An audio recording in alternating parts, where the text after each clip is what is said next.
maximize this guy here. Why is it so dim? There we go. Welcome, everybody. Happy Wednesday evening in the end of March. Full-time coaster season coming up. Got my good buddy Matt here, who really isn't that special of a guest because he does a lot of stuff with me for the channel. So he's more or less a regular.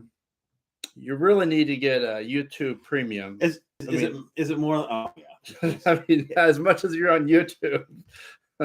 Is it more? Are you more like you're making fun of me? You're saying like he's special? Is that what you're saying by special guest? Maybe I'm just saying like you're always with me usually. So, But anyways, how's everyone night's going? Hopefully well. Everyone doing pretty good. Hello, everybody. I love seeing everyone on here. I really do. And I try to do one of these a month. But the good news is we're going to be doing a lot of these lives over the next few days because Matt and I, as well as a few other friends, are hitting Fun Spot Atlanta on Friday for opening day of Arie Force One. Now, on a scale of 1 to 10, how excited are you for Arie Force One? I'm like I'd say like a strong 7. So, see, Matt, the problem with Matt is he doesn't show excitement as much. He is when he's on the ride, though. This guy's face is, I never see him smile so much in my life. But until that point, he's I'm like a 10. Because after watching but you get like excited about a butterfly, though. So, I mean, like, yeah, you go 10, but you go 10 all the time. I do. But like, remember those French fries came at dinner? You're like, oh my gosh, these French fries are amazing. I am really excited after seeing the new POVs. If you guys have not seen the newer POVs from Coaster Force, and huge shout out goes to Scott from Upstart Media. Oh, Scott shot that? Yeah. Oh, okay. I mean, he's the best in the business. I mean, realistic. I mean, all the stuff he's done. Yeah. I love East Coasters and they're great too, but Scott's just but they're not invited before the release of something opens. When you have Coaster Force, you're the top dog, and other POV channels are getting there, which is great, and just a matter of time. But I really like it. I think that the first drop's going to be great. That little pop of airtime into that first inversion looks really wild. And then I'm just really intrigued by that 0G roll that's like surrounded by the supports. It's going to be really cool. His hands are going to be up the whole entire time, and the head choppers are going to be great. We should have prepped a little bit more because we could have like cropped the video and played it, and you can comment on each section and pause it in the live stream. But I can't because that's their video. And I'm not using Fun Spot's video because their POV is horrible quality. Oh, all right. Yeah, and I'm not. Well, like you want to pull it up on your phone, you can pause on the on the parts you're talking about that are amazing. Hi, Katie's Coasters. Hope you're well. Hello, Park Visions. Always great chatting with you on Twitter. Chris, what's going on? Hope you're going well. And then Fields Goat, everybody. Favorite Tiger. Thank you guys so much for being here. And so we have Arie Force One on Friday, and then we're going over to Six Flags over Georgia to hit up Goliath. And I've only been on Daredevil Dive once, so I'm really excited to ride it some more. And then I'm really excited because we're going to the Scream event, whatever it's called, the Spring Scream or whatever heck it is. It's the Scream Break. That's what it is. There's 2 haunted houses open and night rides, and it's been forever since I've been to Six Flags over Georgia at night, because usually I go for the day, get there 10 o'clock, and then come 4 o'clock I've had a Six Flags day, I'm ready to go. Yeah, so I'll go to dinner, grab a beer, whatever, just do something else, because I just don't want to be there. But now we're forcing ourselves to be there as we want night rides. So whether we pull a 12-hour, we'll leave for dinner somewhere. We're not gonna. I'm not eating that food. When does the park open? It opens at 10. 10. Right? Yeah, so we could do 12 hours in the park. Yeah, but you're not eating there. I'm not, but. But anyways, and then we're going to go to Carowinds on Sunday night for a little bit with my family. Then on Monday, we're bringing my son Mason up to King's Dominion and Busch Gardens, Williamsburg on Tuesday. A little Matt Mason coaster trip time. So Mason's super excited. And so we're looking forward to that. So that's kind of what we're doing and everything else. So so other than Arie Force One, what else are you looking forward about it? mean, it's a fun spot. You know they're going to be running this Yeah. ride like really hardcore fast. I'm sure they have the fastest wheels available. That's why I think it could be top 3 RMC. What do you guys think? Arie Force One, based off the POVs from Upstop Media and Coaster Force, where is it going to rank? Just looking at the POVs. Okay, so when you're saying I think it's top top 3. So you saying then Steel Vengeance is number 2 and Iron Gwazi is number 1? Yeah, or I think this has a legit shot at beating out Lightning Rod. Lightning Rod. Yep, and I love Lightning Rod. Lightning Rod doesn't rank as high for me as it does for you, so that's not a hard hurdle to get over. Yeah, I would agree though. I think it looks superior to Lightning Rod. It does. I just think the airtime, the inversions. I love the stall. Mm-hmm. You know me. I've never been on a stall from RMC until. Actually, I did. My first one was Gwazi, but that really it's a smaller stall. It's not that elevated. Wait, you did Iron Gwazi before you did any of the? Are you counting single worlds or no? Yeah. Is there a stall? There's 2 stalls on. Yes, single I worlds. I did. Sorry, I started off with. What's it called? Iron Gwazi. Then I did Jersey Devil with East Coasters, both with East Coasters. I know you haven't done. And then I've not done Wonder Woman, but then I went to Goliath with you, and that was my first like major stall. That's under the lift hill, and that was really cool. And that's a long stall too. It's a great. really long stall. I like Pantheons better, I think. Okay. But I'm excited to have that stall again. So. It's going to be interesting. So if you guys have any questions for myself or Matt, feel free to, he's my moderator of the comments. And he'll say, hey, Brandon, here's a question. Yeah. So a lot of people are saying top 5 RMC. Okay. So fair. If you were going to, but I think that's a fair assessment, right? Because no one's been on it really. No one has yet. And so like, once you start hearing the buzz of other people saying, oh, this is top tier or this is kind of a letdown, then I think that kind of spikes people's interest and where they might, this could be top 3, top 5, or it could very well be top 6 or 7. So let's speculate. Where is your RMC ranking now then? Because if you're saying top I have to 5, make a video about that. Okay, well, do you have any comment about where it could land then? Like if it's not going to be in my top 3 is probably Lightning Rod 3, okay, Vengeance, and then Gwazi. So I think this has a shot at beating out Lightning Rod for top 3. Where does Twisted Colossus fall then? See, I did not get a dueling ride on Twisted Colossus. Yeah, nobody does. I know. So, well, I mean, unless you travel back. I just didn't really care for the second lift till it kind of killed the momentum. It does, yeah. I liked it, but it's just like, okay, now maybe if they launched you up that second lift hill instead of the chain, I get why they want to duel, but it's 6 flags. They never duel. They used to. They used to like crazy, but. We could talk about how staff were better in the past about certain things, but it's crazy. It's a real. So top 5, I respect that. I think top 5 is good.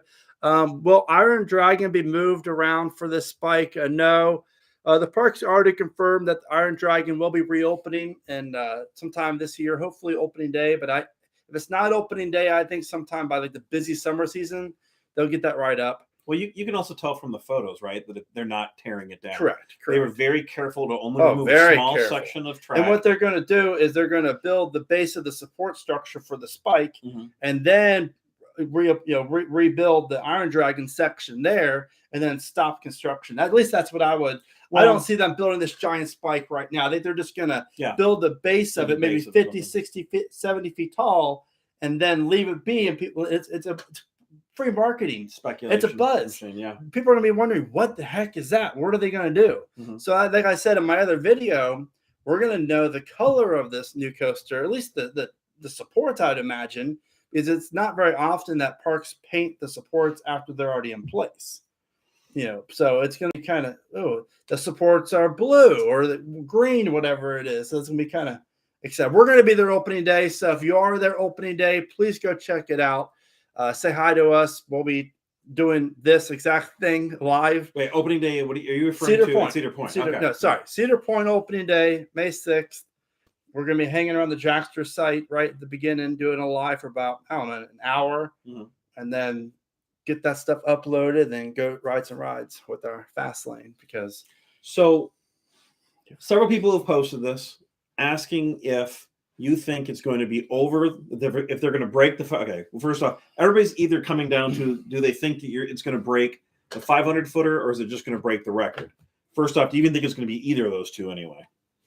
Well, I think it's going to, to that point, I did a poll, and I've had over, let's just say 2,000 votes, and 59% of the people voted that it's going to be between 401 feet and 500 feet tall. Okay.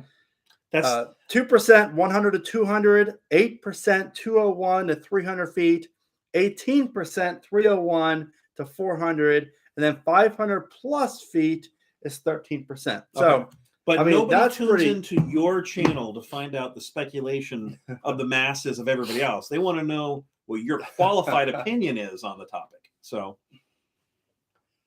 also, to point out a flaw in your polling logic, you put 400 to 500 feet, but that doesn't mean that could be under breaking the record or it could be over breaking the record for height, right? Because 457, technically it's 456, right? Can you go back to your hotel now? I mean, the door's over there, so I know how to leave. No, you'll wake my son up. Yeah. Anyways, yeah. So I definitely think this thing has a legit shot at, potentially breaking the record. I think Cedar Point's in a very unique situation where they're Chelsea. able to do it. Who? Chelsea. Oh, hey, Chelsea. Personal friend of ours and Josh. Very, very good people. Hello to everyone, of course. But yeah, that's great. Now, I do feel as if this thing could go 400, 500 potentially.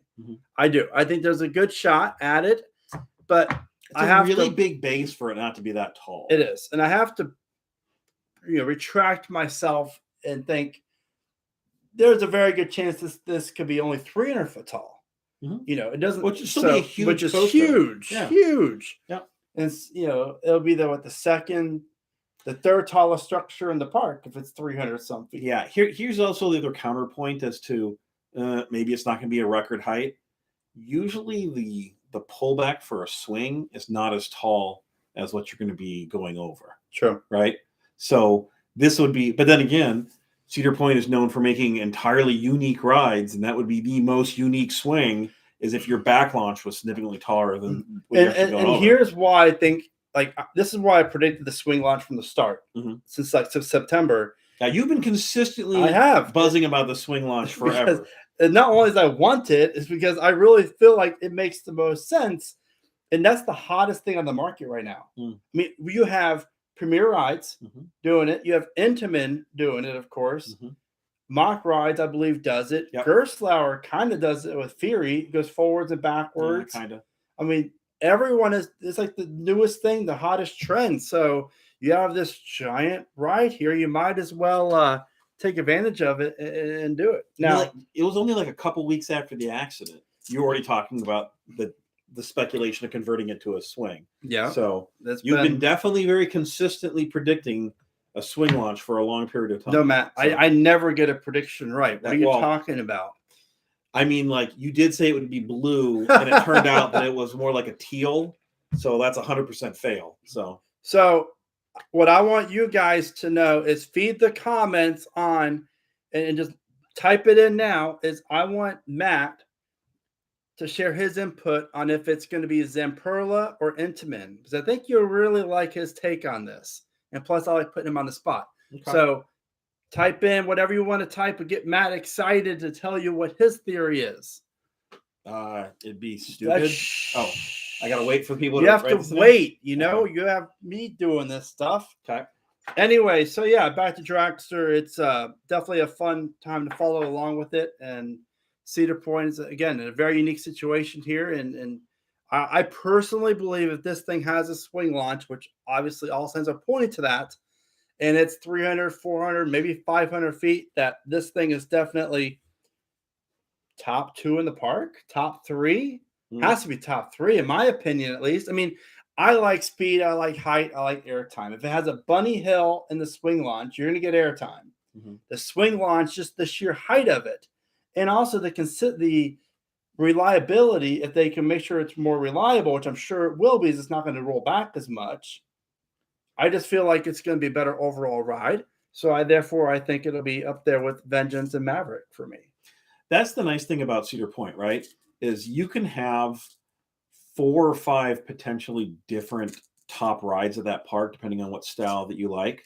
And I know a lot of different people do. And I know a lot of people like to say Steel Bench is their number one, right? Well, that's fine. It was my number one Tyro Abraguasi. Yours too, right? It's not my number one, even though it's very high on my list. Was it at any time your number one? Yeah. See, so like right when it first opened. Yeah. Yeah. Before the trims. Yeah. So it's Kings Island enthusiast. It's going to be Togo. Yeah. So it's a very consistent. At least initially, there was people saying Intamin. So yeah. So what do you think?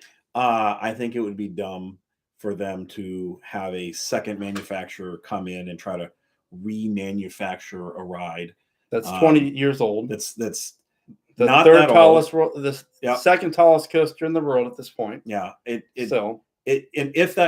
there was going to be a second company that would come in that would remanufacture it, it would not be one that has never done a project like that before. So I don't. And I get that speaks. In all respect to El Toro Ryan, I get he has sources. That's great, and I'm sure there's rumors about Zamperla, but I've had sources tell me it's Intamin. So the same sources told me it's the swing launch. So I'm excited to follow along with it, and I really hope it's Intamin. If it's Zamperla, I'm a little bit cautious, and I think that would be a very questionable decision from Cedar Fair due to the ride already having an accident. So this is all in or out, because if they spend all this money on reopening this coaster, and then let's, God forbid, one of these new lightning trains that have not really been tested before, as far as they're not on any major coasters at this point. Yeah. Something happens with them, then then they're in the same boat. What do you do? Yeah. Well, I mean, think about it also there's a lot more stuff that goes into when you do a project than just, correct, hey, let's make something cool, right? Talking about insurance and risk that you would have as a business if you were to take on a project from another manufacturer. You're not going to have their TDP, their technical data package, right? And you're going to assume and take on all the risks of a design you didn't design, you don't know the specifications for, you have no way of accessing any of those things.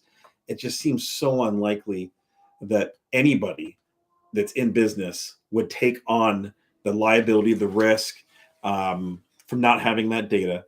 And on top of it, why would you go with a smaller no-name when you think the big one would be still in business? Yeah, so. And if it wasn't Intamin, you think they go with like Mock Rides or potentially Vekoma or anyone else that has the reliability in the past. Yeah, that's more notable of a company. Someone said B&M. Well, maybe that'd be crazy expensive. Yeah, it'd be weird. I know at my company we've been asked to take on oddball projects that other people have started. And the go-to is no. You can't take that sort of a risk. And I think you can only point to a couple conversions or a couple ride remanufacturers over time. But if you look at what always happened with them, like Morgan's redoing of an arrow and some other arrows have been redone, it's only because the original business was out of business. And if you look at what they remanufactured a lot of the ride. Correct. Now, I can actually think of one time that would argue against my case, and that would be, was it Buzzsaw Falls? Yeah, at Silver Dollar City. I never rode that. Did you ride that, the original? Yeah, wow. Yeah. And that one was a conversion. They took over some risk from some of that ride from another manufacturer. And if you look down at the track, if you're in the front row, you can see instantly when the track changes from Premiers or from SNSs over to Premiers. Yeah. Because the track changes. And that one's weird. Mm-hmm. No, it definitely is. But that's a small scale ride and not the same sort of thing. Yeah, not 420 feet and 120 miles an hour. I don't know. Again, it just very well be kill somebody too. Exactly. Yeah, so. Exactly. I just feel like Cedar Fair has always been more of a conservative company and very cautious. And yes, Intamin's given them a lot of issues, 12 years ago? Yeah, but look what Intamin's done in the last decade, though. Why wouldn't they go with someone that now has a proven track record as opposed to Pantheon, Velocicoaster? Yep. And another thing, too, is a lot of these companies out there, I think they want to blame the manufacturer. I think it's the park just as much as the manufacturer in some cases. Because if you look at certain rides, why can one park have their Larson Superloop open every day consistently, but another park it doesn't work for them. Yeah. They can't keep it maintained or whatever. So I think a lot of it like Universal. Obviously, Universal has more of a bigger budget for maintenance than a Cedar Fair park. Yep. And their maintenance guys run all night long when the park's closed. And Velocicoaster, it has its downtime, but we've never seen extended downtime. Even Pantheon. Yeah. It is, and of course there's breakdowns. If you've ever been on the ride when it's down and they announce, hey, we're down or whatever, all of a sudden it's quick, right? They're flooded with people there working on it. And I mean, like, they come out of nowhere. Yeah. Do they have an office in the back room or something? Because like 30 They seconds after they announce, I'm sorry, we might have an extended, waiter or something like that. There's 6 maintenance people there, including like a supervisor who's like, ordering people around. So they probably do have some sort of maintenance yard very close to there. They do. That they 100%. must dispatch right out of. So 100%. Yeah. So if you guys like these lives, we're going to be doing a few more of them. We're doing the one when we go to Arie Force One, and on Friday we'll be doing, and that's going to be a live stream. We'll be there early too. Yeah, be there about 11:30, and spend all day there. And just riding the one ride. Well, I'm going to ride the go-karts. There's other stuff there. Yeah, I can't when the line wait. gets busy. Yeah, or we get not bored of it, but maybe when like our excitement exceeds the length of the line. That's when we go to like the Brazilian steakhouse. Brazilian steakhouse would be fine.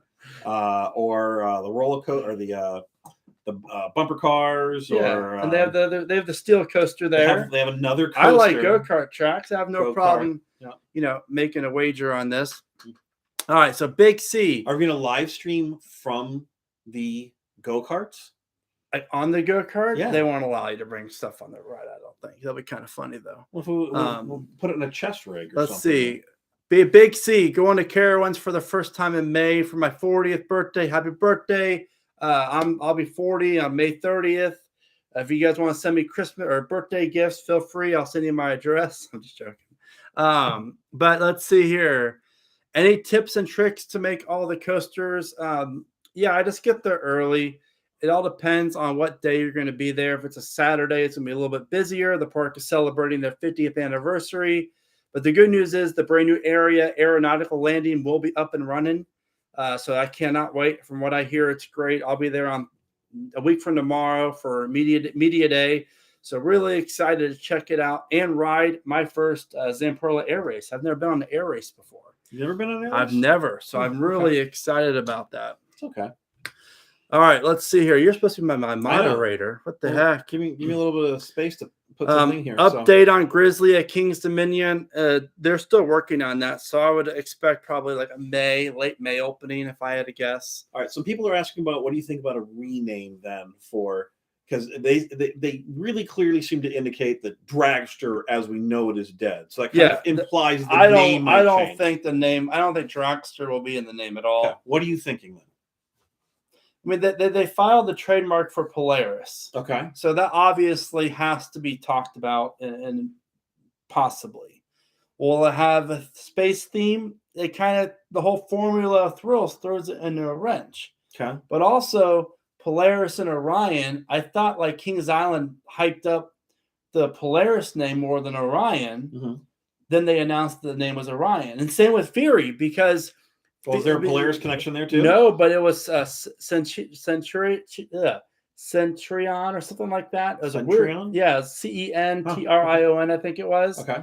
It was 2014 when they were hyping it up, and we thought that was the name, and all of a sudden it's Fury 325. I'm like, what the heck is that? Because it's really cheap and easy to go to do a trademark. Yeah. Are you thinking that they just did that to? I don't know. I mean, they might throw people off. Okay. I do not know that, but what do you think about the name Wicked Dragster? That's a cool name. That's a cool name. Pretty cool. But it ties in Wicked Twister and Dragster, and I love that. Now, I know I just said they would never do that, but they should. That would be a smart name. But my only thing using the name Dragster is to the general public that was the ride that had the accident. Yep. That's why I don't think they will, unfortunately. Wicked Dragster, like that's. If I had to guess, I would say the same thing. You don't want to have a connection to. That's legit. What it was. The weird thing about the word Wicked Dragster would be the whole Wicked Twister. The Twister was the part that would be, the homage, right, to the old thing. The Wicked part really wasn't much of an homage, but I think I still like the name. I just don't think I loved Wicked Twister. I'm sad they removed it. I will say the new pavilion looks really good, and if it's open, we're going to check it out on opening day. and the whole boardwalk area. I was looking at the webcams today, and it looks really good. You have always been really nuts for those Intamins. I love Intamin. Yeah, well, I mean, like that specific, the Wicked Twister. Tatis looks amazing at Park Asterix. I always pronounce it wrong. I always think these international parks, I'm horrible at announcing, but at least I try. But yeah, it looks really, really good. And then the new Batman coaster at Parque Warner Madrid looks phenomenal. Like Conda at Wallaby, Belgium. I mean, Intamin is by far my favorite manufacturer. Yours too, or no? You're more of an RMC guy than I. I think it's my number. I like 3. RMC. Yeah, it's high. I mean, who's your number 2? Mach? Probably or B&M. You love your B&Ms. This guy. It's either Schwarzkopf or Mach. I don't know. So wow, over B&M. I love my Schwarzkopfs. I mean, I like B&Ms, but they're at the bottom. They're boring. No, you love Intimidator at Carowinds. I love Intimidator. I'll say this is how crazy. I will send him a picture of Fury, and then he'll actually send it via text back. Well, we send me a picture of Intimidator. Yeah, I'm like, I don't even go to that section of the park unless it's Camp Snoopy. I'm sure like half of that's to get your goat, though, right? I know. So we have a sponsored question here. Thank you, Jordan. I really do appreciate it. So there'll be a total solar eclipse that will pass within 3.5 hours of Silver Dollar City on April 8th, 2024. It will be the last eclipse visible in America until 2044. Wow, that's crazy. Okay, cool. So you're going to try to be at the park. Because it might affect the park a little bit as far as the lighting, I guess, a little bit. That's kind of cool. You're more the one that cares about the dark rides and whatnot. I love my night rides. Yeah. I love them. But that's a really cool thing because I know we had the eclipse here in Charlotte about 4 or 5 years ago now. And I remember this is before YouTube, my YouTube days. I went over to my neighbor across the street. Heck, I didn't have kids then either. And I think we had a couple beers. We're waiting for this thing to happen. And it didn't even really happen. Like, it was like, that's it. Yeah. I expected like the birds to kind of hibernate, or not hibernate, but to go to sleep for a little bit and it get a little darker. And it was very, very, it was definitely interesting. It was just a little bit more of a letdown, I guess. But that's really cool. I didn't know that. So if you're in the Silver Dollar City area in 2024, and you're always in that area, so you might luck out and be there for that. Thank you very much again. I appreciate your time as well as the donation. So I validated this on NASA's website too. Yeah, that is accurate. So that's great. So that's awesome. So I guess if you want to do something cool for the next solar eclipse, pick somewhere you want to be on April 8th, right? Yeah, and it'll be cool leading up to that where we will start seeing like the track of it and see how they did the last one and say, okay, if you're in these boundaries, you're going to see it, or these are the best viewpoints of it. Yeah. So if it is at Silver Dollar City, he said 3.5 hours away. So either side of that, you could be at St. Louis, you could be at Frontier City. And maybe it really plays into effect because that's about 3.5 hours each way. I think. Yeah, about that. That's close to it. That's really cool. Yeah, I mean, it's every radian you get off from centerline, right? It's going to be a little bit less full eclipse, but how much does it have to be for you not to even notice it anyway, right? True. It's got to be a sizable amount. Very true. So we have another super chat here. This is saying that Cario, I think. Thank you, Cario. Appreciate it. Home park, heck yeah. So Kennywood's their home park, but Cedar Point is only 2.5 hours away. Thanks for keeping on about Dragster, and they were worried about it, about the removal. So, hey, that's thank you for continuing to bring it up. It's been a lot of fun. I'll tell you, Monday was one of the craziest days because I got the pictures. I coordinated with Peninsula Thrills because I made the video on Friday.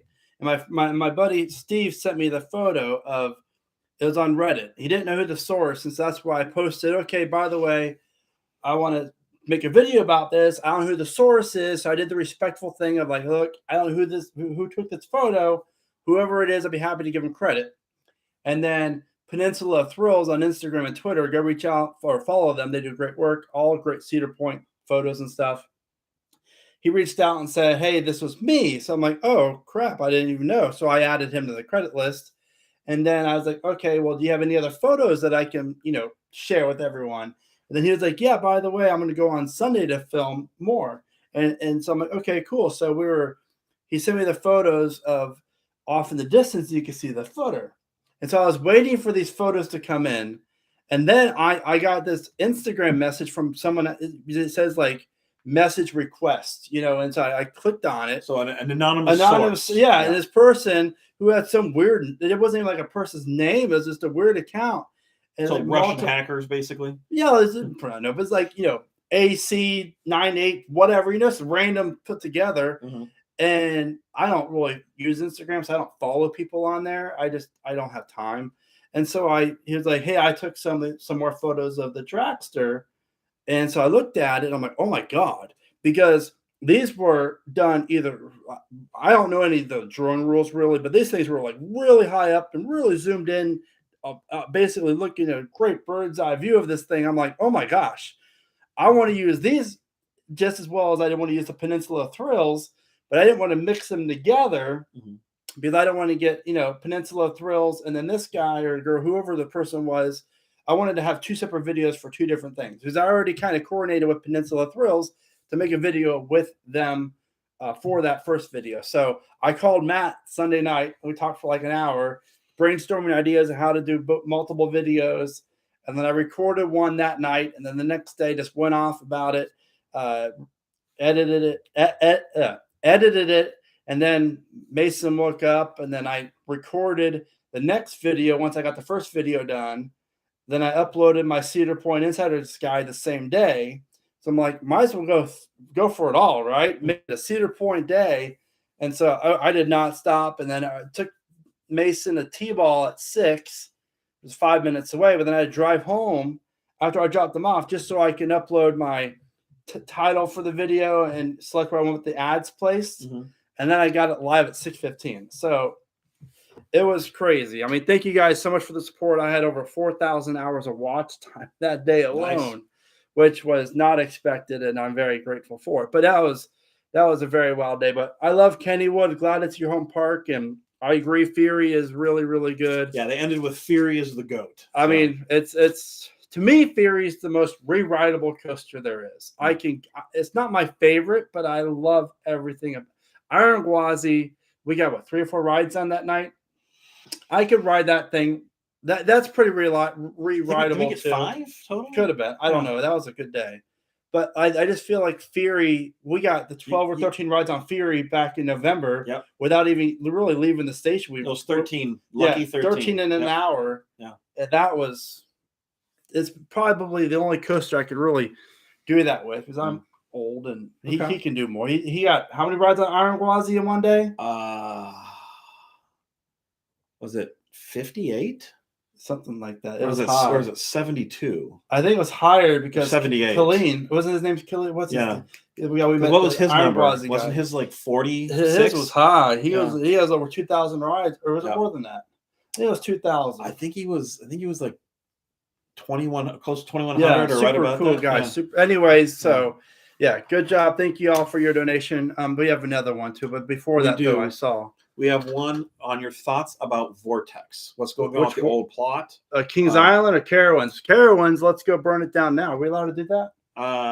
Like not legally. So I'm pretty sure they're talking about Kings Island and Vortex because it's the Vortex old plot. I have a video that I'm working on, and I was going to release it probably this week, but then I felt like with 3 Cedar Point, technically 4 back-to-back Cedar Point videos. Yeah, I wanted to take a break from Ohio. I did like so if you guys don't know this, that Cedar Point one was a re-upload with some slight changes. But one of the first comments that had me like laughing off my seat was somebody posted. He goes, "I swear I've seen this video 3 times already." And I was like, "You have." I have. We talked earlier today. I'm always thinking future, and I have 2 channels. I have Theme Park Predictions as well as Vacation Guides USA. For a while, about a month ago, I started a 3rd channel, Theme Park Recommendations, and I realized my mental space wasn't as good because I was so stressed on trying to get content for all 3 channels, and it was taking away time from my wife, my kids, and my own I wasn't enjoying it. And then as soon as I dropped the recommendations channel, which I would still do recommendation videos, just not on that channel, I got joy again. I just happier and more motivated and everything else. So, but yeah, I'm done. Theme park predictions, Vacation Guides USA. All of my recommendation channels will be on theme park predictions, and I'm excited about that. I have Hershey Park I'm working on. I'm going to do one for Magic Mountain coming up and everything else. But as far as the Vortex question goes, it's tough because Cedar Fair is really in an interesting position right now because Dragster's 2024. That's going to be about $15-20 million if I take a guess. Okay. That's a lot of money. There's a lot of capital being tied up in one park. Correct. Yeah. Now, they could spread that out in 2 years, though. Okay. Right? I mean, technically, they could, potentially 2023 budget, 2024. But I think there's a very good chance that 2025 could be the year. But then it's weird because that plot of land has been vacant for what? 2020. What? Did it go down 2016? No, Vortex wasn't. Look it up. You're right there on RCDB. I think it was 2020. I think it was an operation 1 year with Orion. 2019. Okay, so thank you. They're telling us that Orion was being built. That's right. Practically done when it was. So torn it's down. been there for a while, right? That land. Mm-hmm. But then you look at like Carowinds is rumored to be getting a coaster in 2025. If I had to guess, it could be 2024. All I know is all eyes are on the Rip Roaring Rapids site. Mm-hmm. And the Palladium, the stadium. I'm hearing rumors that's going to go bye-bye, which it should. So that is like, okay, Carowinds is due. So that's what you think the next capital is, probably. Well, Knott's Berry Farm is due. Knott's Berry Farm's been due for some time. Exactly. But Knott's Berry Farm's also like one of the busiest parks they have. They don't need another ride. It's the busiest they do because it's going to help out the crowds, and it's. But as far as why invest in a park? Why do you need to put money into it if it's busy as all get out, though? So, but like Islands of Adventure, though, they do. Always busy. Yeah, but they're competing with Disney dollars, though. Yeah, but I think it's shifting though. I think Disney's more or less competing with Universal. Now they're competing with Universal. I mean, it really is. Yeah. All right, I definitely think that there's gonna be a coaster coming. Yeah, so let's close this one because we have another super chat we need to get to. Oh, perfect. What do you think though about the speculation of it being a B&M sit down looper to finish his super chat? I don't think B&M is really focusing on those models at this point. So if it is B&M, I think you have the surf coaster, you have the wing coaster, and you potentially have a dive coaster. Okay. If it is B&M. Yeah. I mean, to be frankly honest, I just don't. You don't think they're going to be able to build any more sit-down loopers? When's the last time they built a sit-down looper? When's the last time they built a floorless? I think the last floorless years ago was built over in Asia. It's like that. It's a racing theme. It's red. It has a really cool first drop. It's very similar to Batman Night Flight at New England, just with a different drop. I think it's like 5 inversions. So, in the meantime, real fast, Kings Island enthusiast, do you think if Intamin helps redesign Top Throw Dragster, Cedar Fair will let them take over the next coaster project at Kings Island and give us an Intamin Blitz? That's what I'm hoping for. That's what I pray about every single night. I think that just makes the most perfect sense in the world, honestly. Or a mock multi-launch like Copperhead. Mm-hmm. I definitely think Kings Island needs a launch coaster, multi-launch coaster in that location at some point. Okay. I just feel like that's a really good spot for it. Or maybe they could finally build a Giga. You know what? Maybe they could. An Intamin Giga coaster that's 301 feet. Drop, a 288-foot tall lift hill. Mm-hmm. Now, I also could see and would not mind this at all is a massive Gerstlauer Infinity. That would be awesome. Because Monster at Adventureland is so good. I mean, it's top 20. Top 25. I loved it. I loved everything about it. I think it's in my top 10. I love Monster. I really, really do. So good. And I like Hang Time at Knott's. Which is weird for me to love a ride that does not have a quick queue line. That's true. How I poorly score places that don't have quick queues. So that just doubles down how good that ride is.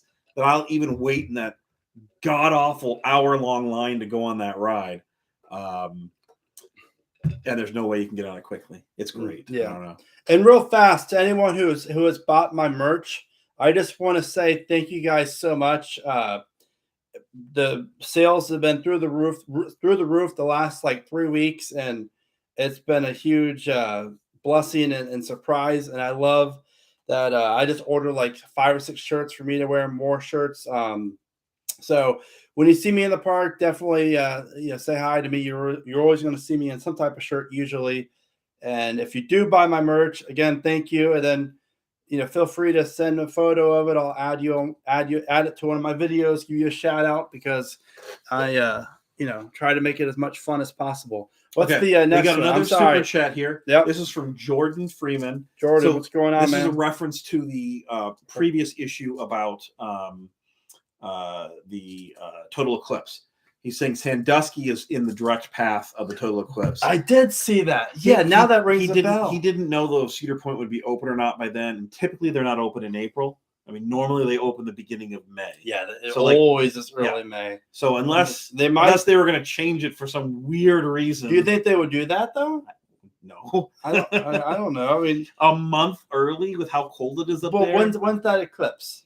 April 8th. Oh, that is a month. Yes, yeah, I don't think. Maybe they have like a special event, right?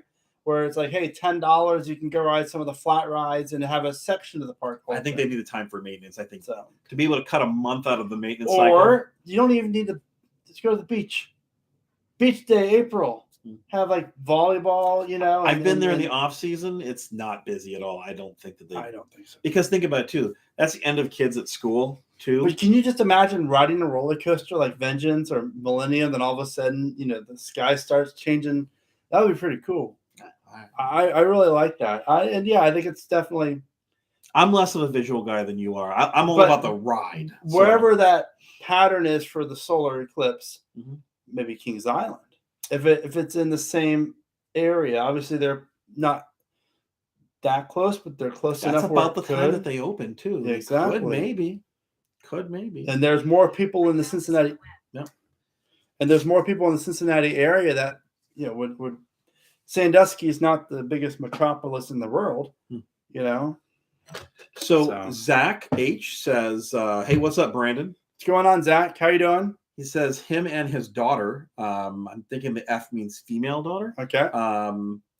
Met you on Intimidator on Saturday. Yeah, Yay! West Virginia. Intimidator, right? Yeah, that was funny. I was walking up the fast lane. Yeah. And where the heck was that? I was with my neighbor. That's right, Mr. Silva. And I saw this guy look down at me like, "Who is that? Do I know that person?" And I'm like, he's probably looking at my shirt or he knows me. And then sure enough, they start talking. I'm like, "Hey, what's going on?" So we ended up riding the back row with them. That's the best ride. But you would have loved this ride. You know why? Why? It was the most boring ride I've ever had on Intimidator ever. Literally, it crawled over the hills. Okay. It was almost like my Fury rollback ride I had, which it didn't roll back, but it almost did on the was it Trouble really Class. cold or something? Or? For Fury, it was cold, Yeah, rainy, and windy. But Intimidator, and it was really strong wind. Oh, okay. And we were crawling over the hills, and I'm thinking, why is Matt not here now instead of next week? I mean, it was literally. I'm surprised I did not get a high speed wind warning. Yeah. Because I mean it was like, oh my gosh. Now again, you're in the back. Remember, of the you're in train, the back too. The back does kind of do that though when it's not. But warm, I'm glad you guys got back in town. They left at like 3:30 in the morning or whatever he said. The drive down to Carowinds, was there all day Saturday. Then came back Sunday morning. We had some storms here and some rain Sunday late morning, so hopefully it didn't affect their day too much. But yeah, again, if you see me in the parks, I'll be honestly, I don't have a whole lot of time to like ride stuff because I don't go there to ride that much. Because I always have Mason with me, and he's not tall enough yet. But like, that was my first time this year to actually go to ride. We're gonna go tomorrow morning for like I'm gonna go for like an hour because I have to get back in dad duty. But I'm gonna get some good rides in that hour. But I say hi. I'd love to at least talk to you for a few minutes, get a selfie, whatever. If anybody's gonna be in the park tomorrow, we'll be there for at least an hour. maybe a little bit longer. 10:30. You've got dad duty. I've got Yeah. work duty. I mean, I only live 5 minutes away now. We can see Fury's Lift Hill and Sky Tower and Windseeker when there's no leaves on the trees through my daughter's window. So it's pretty cool, not gonna lie. So okay, so Kings Island enthusiast seems to be getting a lot of response from people in the chat. So we're going to throw out one of his weird questions here. What do you think about his concept of by 2030 that Kings Island will remove the bat? Ooh, don't talk like that to me. I love the bat. I think the bat is just. I don't think he's saying anything negative about it. He's just speculating. I know, but I don't want it to be gone. That's why I'm not offended by his comment. Like, it's a real legit question because there's only five Aero suspended coasters left in operation. Well, there you go. They're going away. And so you have Iron Dragon, which we know is not getting removed yet. Yeah. Maybe 5, 6, 7 years down the road. Though I don't think they have plans to at all, because if they did, this might be the perfect time to do it. Yeah, if they were going to remove it, they would remove it now. Maybe make this spike even bigger. I think that the fact they're not doing anything about it now gives you speculation that at least not in the next 5-10 year plan, right? Yeah. Because why would you spend all the money? You notice in the pictures, you can see they carefully took the supports down, didn't touch the bases, and they're covered and they're over in an area very carefully stored. They're very.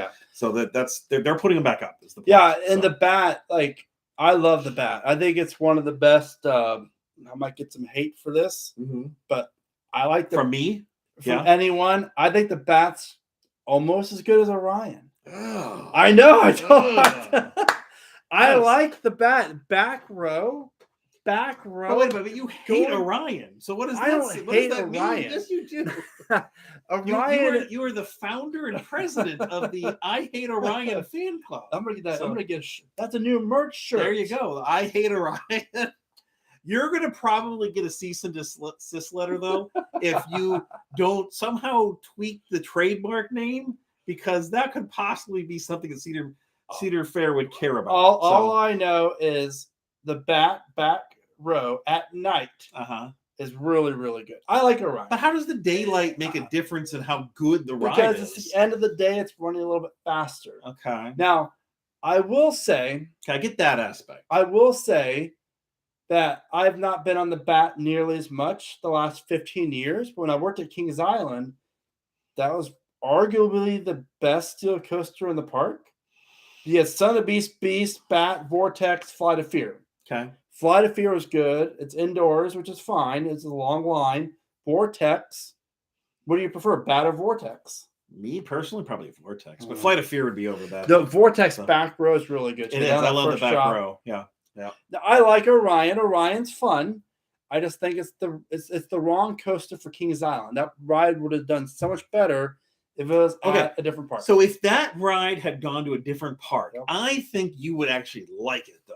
I think you have sour grapes because it's not exactly what you want. You know why I'm going to get hate from this? I know. Is Kings Island's a damn good park, and they deserve a damn good top 10 quality coaster. They don't do it. Cedar Fair does not want to spend the money and give them a top tier coaster. They don't have a Fury 325. They don't have a Steel Vengeance. They don't have, a lightning rod. It's mind-boggling to me. And I think they want Cedar Point to have those. Why do you want something that's so close to a premier park to be a competition with your premier park, right? That's if you're going to put $30 million or $40 million into a park, why would you put that? $30 million on Orion. I know, but I think it was meant for somebody else, and it was an accident. It's Great America. Yeah. So one day it showed up at Kings Island's doorstep. It's a giga that's homeless. Do you want me? Sure. We shipped it to the wrong place. You may as well just set it up. I don't know. There's no return fees on it. Oh, that's great. All right. Well, what do you think about the speculation about them putting in a ground up RMC like Storm Chaser? At Kings Island? At Kings Island. Yeah. Probably in that plot. Everyone said, not everyone, but a lot of people say they'll never do that because Steel Vengeance. And my argument is, okay, well, you have Blue Streak and you have the Beast, Racer. Blue Streak and Racer, very similar ride, both wooden coasters out and back. So what difference is it I've never really understood that argument. Plenty of places have never 2 will. B&Ms. Plenty Correct. of places even now have 2 RMCs. So yeah. Look at Cedar Fair did it themselves. Yeah. Raptor 1994, Banshee 2014. I don't see that being an issue at all. So yeah, I would love to see a RMC hybrid or a ground up, RMC coaster or RMC T-Rex. I mean, they're definitely hyping the T-Rex, and I think it's a couple years away still, but I definitely think it has a chance of doing something cool. Do you have anything to say for Wandering Outlaw? He is going to Silver Dollar City. You have something on Saturday. You might have something to say. You've been there this year. You're the Silver Dollar City insider guide here. Okay. Go ahead. Have fun. You have to. If you're going to Silver Dollar City, right, you're going to go on all the rides, so you're going to experience all the fun stuff. It's like my second favorite park. It really is that good. Is Knott's your favorite? No, I think Cedar Point. I've always loved Cedar Point just because the lake and it's almost like the resort feel. Like you're going somewhere special, right? Okay. Because it's a destination where like Kings Island is more of a local park. It's a gateway park. I love Knoebels. I was actually going to throw that out first. You're weird because you don't always say the thing that I think you're going to say. You know what we need to do? So. Maybe in October is go to Phoenix Fall Fun Fest. At Knoebels? Yes. First weekend of October. All the enthusiasts go there, and it's great because Phoenix is running amazing. Yeah, fog everywhere. It's just a wonderful event, and Phoenix and Twister is great. And I really like Impulse. Their little Zaire. Is that Zaire? That's Zaire. So back onto Silver Dollar City. When you go in there, you gotta hit the bakery. Yes. Delilah's. Oh, everything in there is good. I think they are now doing the orange rolls every single week because now every time I've gone there, they've been there. If not, they're releasing this season. So yeah, orange but then rolls you were my also favorites. have the tater twist things that you had me try. That was really good tater too. Twists that are back past the buffets are great. But the best thing about Silver Dollar City is Time Traveler. That's so Outlaw Run. I mean, but there's no bad rides there. I mean, like all of them are solid rides. They are, right? They really are. Thunderation is a good ride too. That's really good. Yeah. That's great about like that. And that's probably their worst ride is Thunderation. Yeah, and it's a great ride still. Yeah, so it's like Dollywood. It's hard to find. Mystery Mine's kind of janky. It's fun. I like Mystery Mine. Yeah, but as far as it's out of all the other rides, you're probably gonna rank it pretty low tier. I would say Tennessee Tornado probably for me. Yeah. No, we do not ever agree on anything. What are you talking? That first drop on Tornado is amazing in the back row. It's good, right down to the tunnel, then the vertical loop, and then it's the overbank. It's exactly like every other B&M that's out there, though. I can't, even though it's not a B&M. It's exactly like every looping B&M that you would go on. So, but Mystery Mine it's a Eurofighter, but it's different, and it's got like 2 lifts.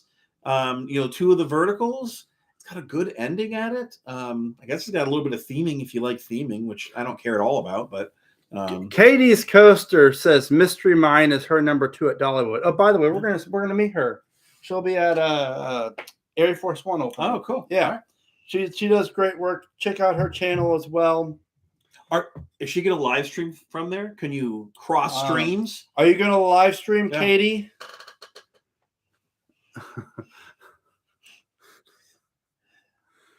Let's not probably promote that one, huh? So that's funny. Tennessee Tornado is really, really good. And everything at Dollywood's really great. Dragonflyer is really enjoyable. Fire Chaser. But as far as my mention of Tennessee Tornado has a couple of people talking about that they're worried about Tennessee Tornado's future. So really, I mean, I don't know why. It's the last arrow. I mean, X2 was. So I could see that. Well, actually, technically, it's the last arrow because X2 was not finished before bankruptcy. That's true. So I really like resurrected out of bankruptcy by Six Flags. That whole area. I wonder how much. They really don't need to expand the park that direction, but they can definitely put a new ride there if they ever did that. Because again, that used to be that station was the former station of the mine train that's over at we just talked about the park Magic Springs. Yeah. But I mean, unless it died from a maintenance issue, I don't know why they would take it down. So it's a good ride. GD cool player 103. He'll be at Zambezi Zingers opening. It's his home park. Yeah, we're just talking about that, trying to see if we can squeeze another trip in this year and maybe do Worlds of Fun. Zambezi Zinger looks really, really good, and I'm looking forward to much for sure. Some people are. There's a question here about what ride or what row to ride on Outlaw Run. There's two schools of thought there. You either go the second to back row, which I think is 11. I think it's 12 long.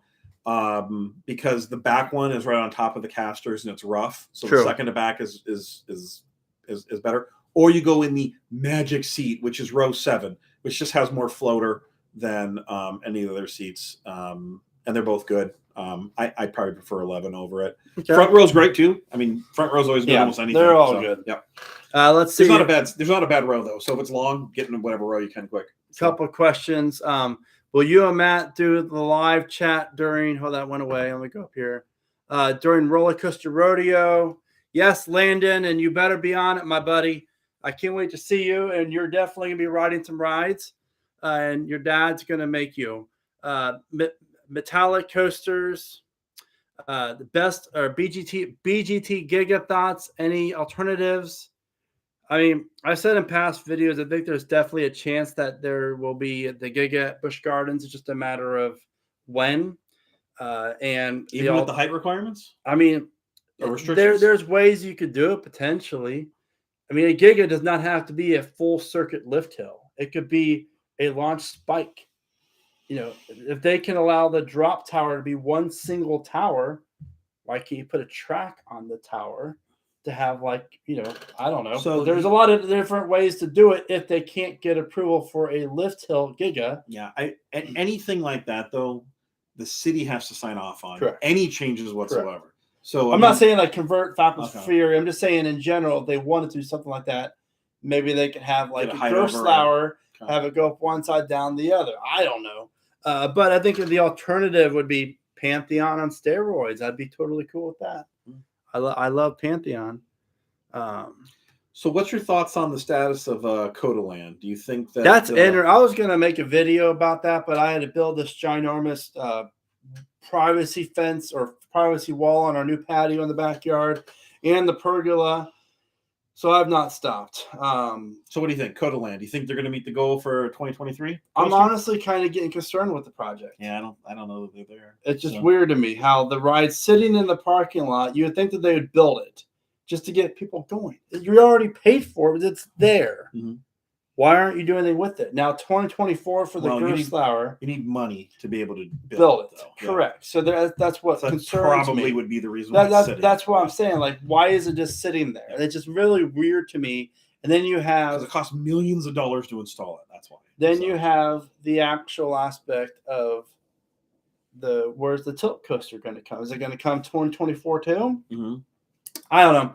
It'll be very interesting to see what happens, honestly, because I know that park has a ton of money, and Josh has said that it's going to happen, but just a matter of that was 6, 7, 8 months ago. Now a lot has changed, and why is this already not built up? So I am concerned. I'm not overly concerned. It just kind of makes it you think a little bit why is this happening? What's your thought on Fire in the Hole? I'm guessing that's what the speculation about the new one, or maybe your comment on what's happening with the old Fire in the Hole.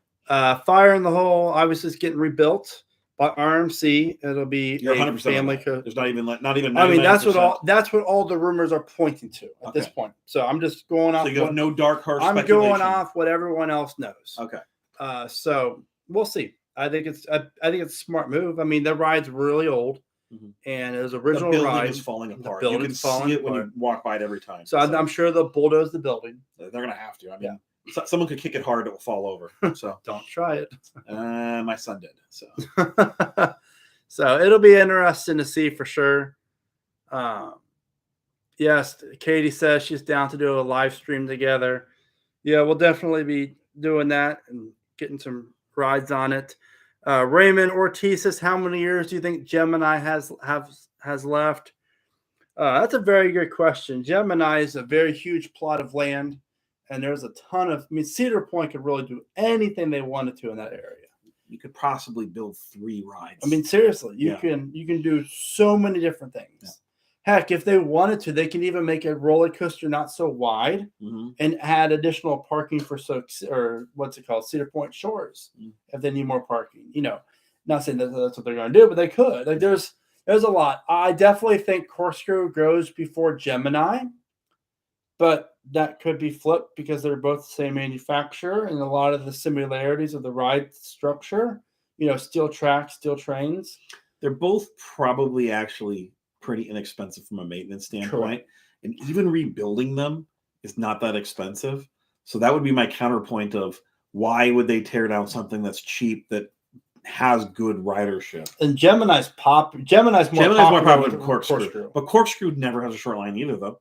I mean, it's never empty, I should say. There's always riders on it.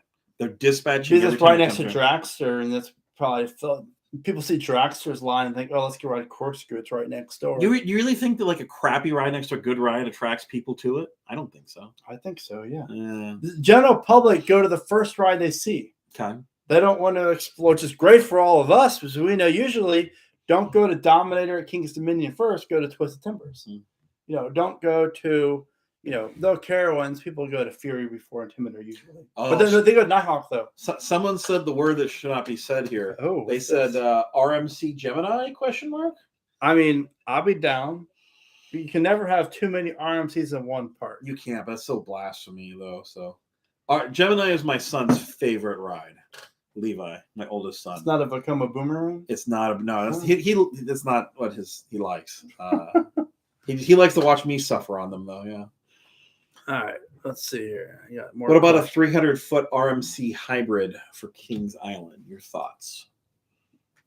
Sure. Okay. If they want, if it's all about the money, if it makes sense for the park, would the park get as much reinvestment off of a 300-foot tall RMC or a 200-foot tall? Is that extra 100 feet when you already have a Ryan? Do you think that anybody would be building a hybrid from the ground up, though, or would they build like a Storm Chaser from the ground up?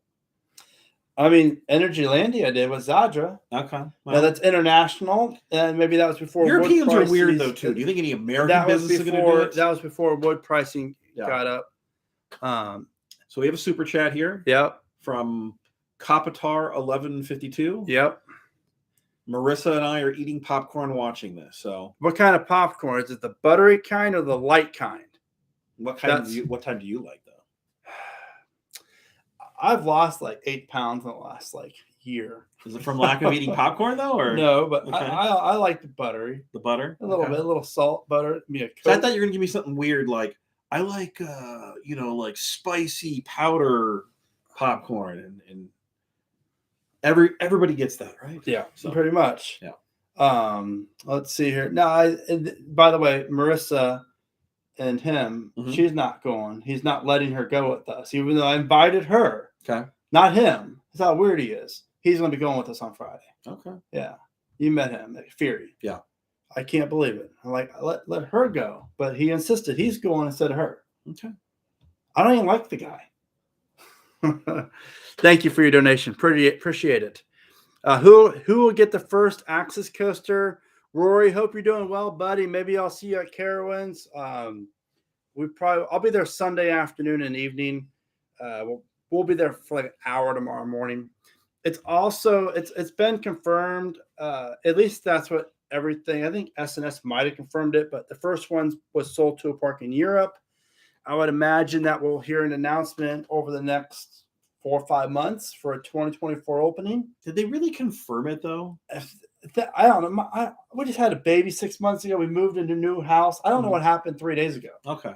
But from what I remember, that it was confirmed, or it was their sales guys stated that they've sold a model and it was sold to Europe, but hasn't been announced. Hasn't been announced. Yeah, the park has not been announced. Yeah. So which park? I do not know. So okay. Well, here's a great question. When and where do you think we will see the first super boomerang here in the States from Vekoma? Those things look good. They look really good. I really hope that a smaller. I can see that going to a smaller park or a Six Flags park. You don't see it going. Okay, so a smaller Six Flags or just a Six Flags in general? It's Six Flags. They'll put that thing at Magic Mountain if they want to. They will. That is the funny part. So. I think like a Six Flags America, that'd be a good fit for it. Okay. You know, what's it called? Like maybe Worlds of Fun. Worlds of Fun has plenty of space. They don't have a launch coaster. Yeah. Valley Fair potentially. Like smaller. Valley Fair has like very Michigan's little rides, Adventure. period. You know, no one's going to put any money into Michigan Adventure. Them and Frontier City basically are the two parks that I can guarantee you will get no investment ever. Which one's better? I've never been to either. Adventure, I would say, just by a hair. Yeah. Even though actually I like the ride lineup better at Frontier City. I love Silver Bullet. It's a great Schwarzkopf. Oh, it's got this like unique little pop right before you go through a tunnel. And it just throws you out no matter where you are on the ride. Oh, it is so good. Now you're making me want to go there. It's a great. If they ever reopen the ride, because they wait a whole year, they were looking for a part. It wasn't open all last year. Every time I went, I just killed myself. So, Coaster Obsessed said, "Do you think Top Thrill Dragster will have anything after the swing launch and the top hat? If so, what? I mean,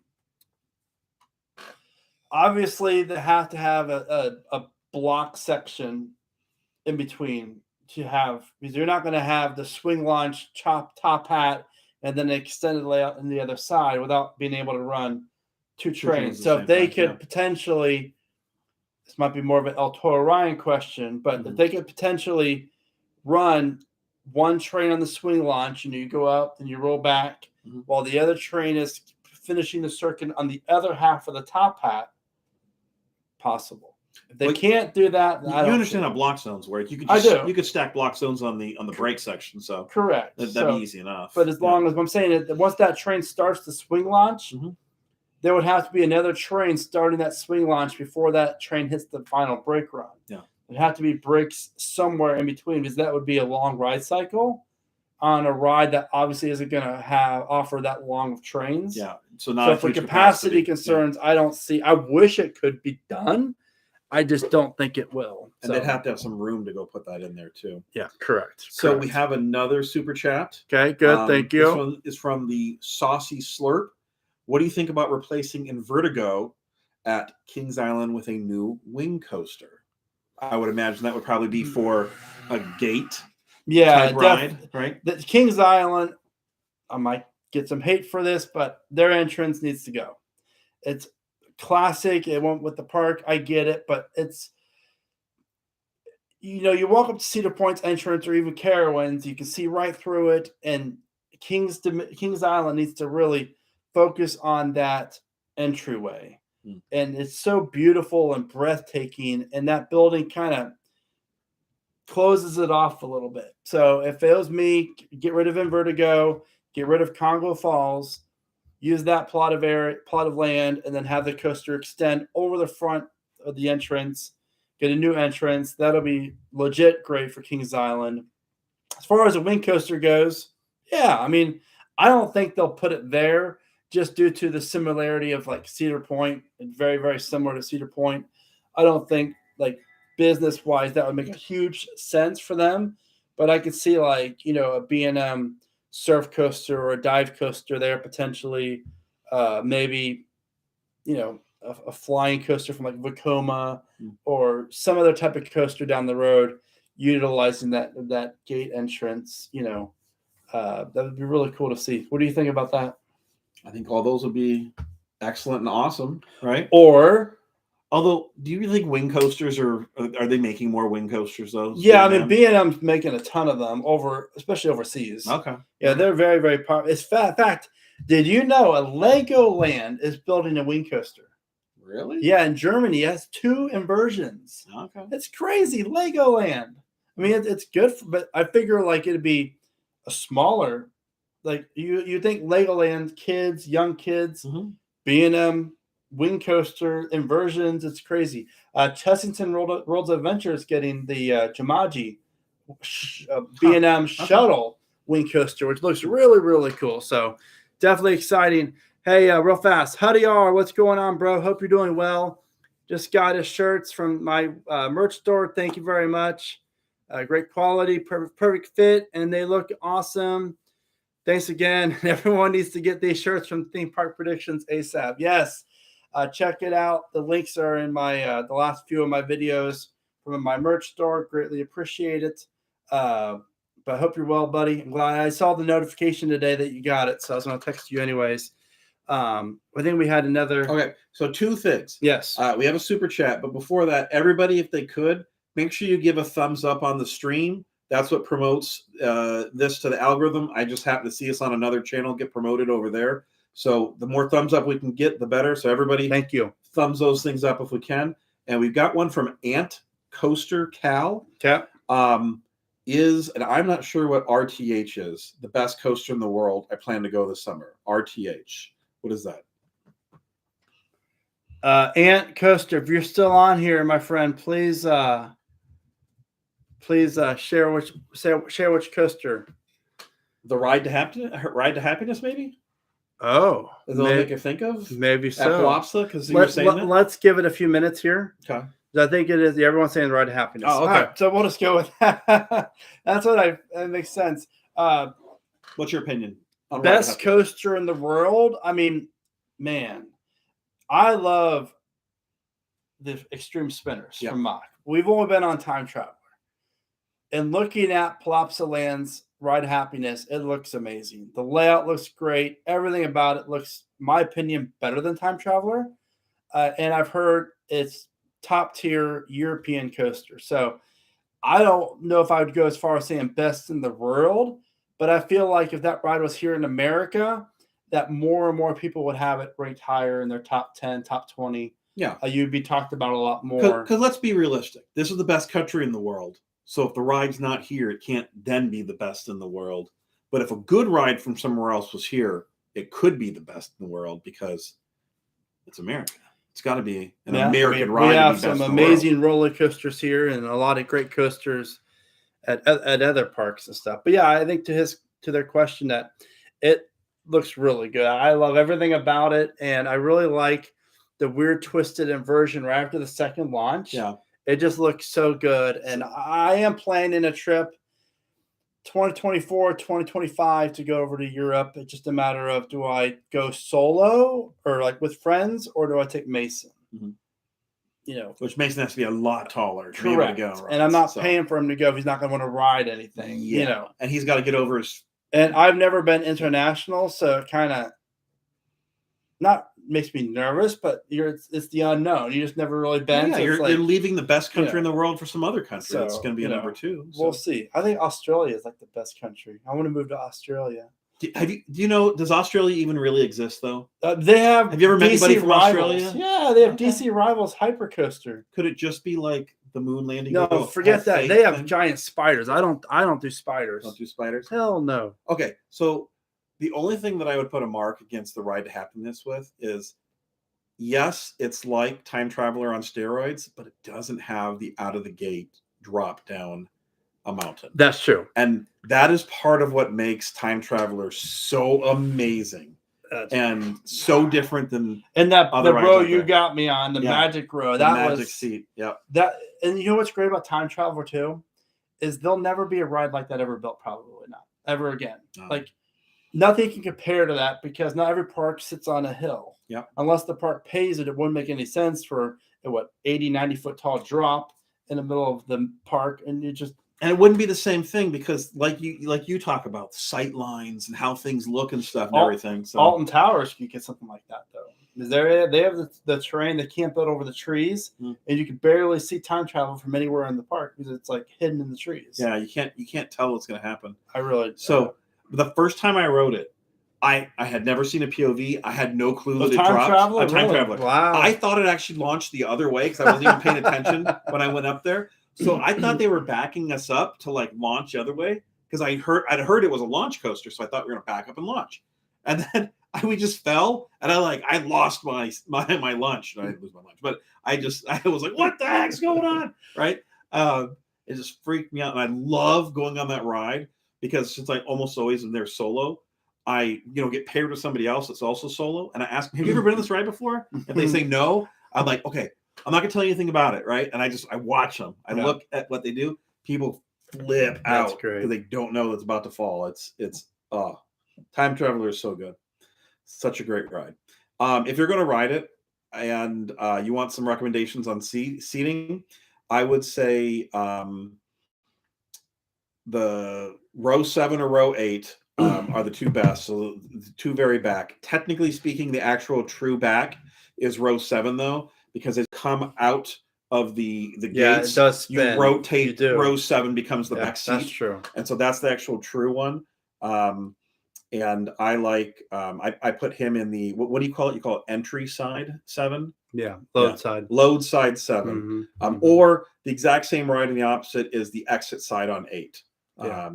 And they're both very, very good. And the seat next to it's 5% worse, but it's still great. Yeah, and my friend Alan, how's it going, man? When are you going to be at Carowinds next? Hope you and your family are doing well. Theme park, Albie, vertical launch on Dragster. I would love that. That'd be really cool if they could possibly do it. Yeah, Jason in Paradise. Satatis looks amazing. It really, really, really does, for sure. The wife's going to bed, by the way. We're 25 minutes past. That's okay, though. Okay. We're having a good time. You're good for a few more minutes? Sure. Okay. You don't seem too positive on that. You falling asleep? Well, I'm 3 hours behind you, so for me, it's not That's even true. like late. So we have another super chat here from Huddy R. Sorry if this has already been discussed. Not a problem. If you super chat, you can ask any question 4 times if you want. But any realistic ideas about what Kings Island is going to be doing for their next major coaster? I don't know that you actually gave us any firm answer. You just answered some speculations about some places, but what do you think is going to be their next major coaster? It's a very bold prediction. Okay. I'm going to make it now. I like the boldest of predictions. So I have 100 people watching. I'm really feeling bold. Okay. They're going to relocate Rougarou there. No, I feel like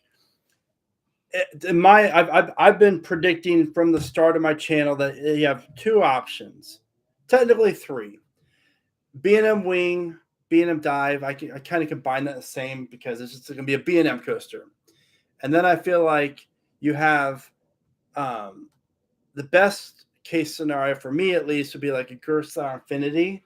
Like hang time would do really well in that area. The lighting package, I love that. I think that's a really good fit for that park.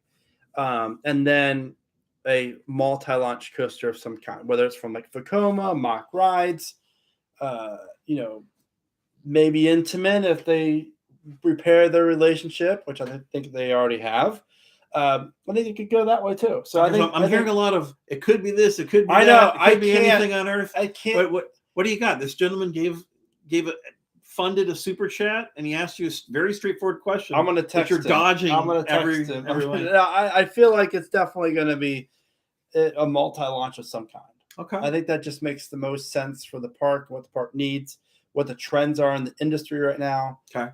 You look at that is very trendy. You look at Copperhead's done really, really well for Carowinds. And that it is busy all the time. You met Huddy at Carowinds at Harmony Hall. Him and his wife. Oh, okay. Hey. Yeah, they had the Cedar Point shirts on and stuff last November, I think. Yeah. So, Wandering Outlaw. Yep. With a 10-year expansion announced for Silver Dollar City, what roller coaster models do you see in the park's future? Thank you for the super chat. I would love to see a Vekoma flying coaster, like Fly over at Phantasialand at Silver Dollar City. There's so many cool things that park could do with a ride like that. And I think it's only a matter of time before we see one of these new gen flying coasters from Vekoma over in the States. I think B&M, that ship has sailed for flying coasters for B&M at the moment. I mean, it's been years, over 10 years almost since we've seen the last flying coaster built. I don't think they even listed on their website any longer, do they? Check. All right. I don't know. But I feel like a Vekoma flying coaster would do really well. I would love a hyper coaster. It's just, for me, I don't know if Silver Dollar City wants to build this ginormous coaster that stands out. Like, one cool thing about Silver Dollar City is you walk around the park, you really can't see the rides that much until you're like right there, right? Wouldn't you agree to that, right? You go there all the time. Like even Wildfire, their tallest coasters, that's the tallest, right? Wildfire. It's kind of like off in the distance on the side of the mountain, so you really can't even see it. Is it the tallest? I'm pretty sure. I'll look it up. Flying Coaster still is on B&M's website. It is, okay. So I'm sorry I speculated incorrectly on that one. Kopitar 1152. How many rides are we getting on Friday on Arie Force One? Matt, over 15 or under 15? I would think that should be easy. I guess it really depends on how long the lines are going to be, right? But I don't think that'll be that long. If we're there at the noon opening, right? And we've got from noon until 10 p.m. I can't imagine we're only getting 15 rides on the thing. I think 20, 25. Okay. 25 sounds good. Should we put some should we do a bold prediction on a number right now? So I don't know. With so many, what if they're running one train? Mm-hmm. Then it's going to really diminish it. We have to do a live stream. I'm going to see a lot of fans. I want to have them be part of the live stream. You know, get their take on the video. I'm going to upload a video of my reactions to the ride. So bring your computer. Okay. So bring all of my stuff so you can do your stuff. Okay. Gotcha. You're the one who said, when I was planning on going to Cedar Point opening day and I was driving back from Orlando, I just left with you. We were talking about our next trip, and you said, hey, let's just go to Cedar Point's opening day. We can get right there and get footage of Dragster. But Matt, that's a great idea. I can bring my laptop and we can do a live stream right there. Those are your words. Okay. So yeah, I think it's definitely good. So we'll see. Who paid for the first ride on Arie Force One? I don't know who did that. I know it was all like donation based. What's going on, Bookum Dookum? Hope you're well, my friend. Yeah, the Zamperla is redoing that Intimate Accelerator coaster, but again, it's also different companies. That's a standalone park up in Canada, Vancouver. So, I mean, Zamperla could very well be. We already covered that in the beginning of this live, but I feel like its majority is Intimate. So I have an answer for you. You challenged me earlier if Wildfire was the biggest height. This is going to come down to a technicality. Okay, is it how tall it is or how much of a drop it is? Because I bet Outlaw Run is a bigger drop by 4 feet. But Wildfire is, what was it? Was it 3 feet taller? They really need a hyper. They really need a hyper. So Wildfire is 13 feet taller in its actual height, but the drop is significantly could be yeah. Patrick 7 feet longer. Patrick Ryan, glad you're well. Thank you for all the support. I know you're always leaving comments and stuff too.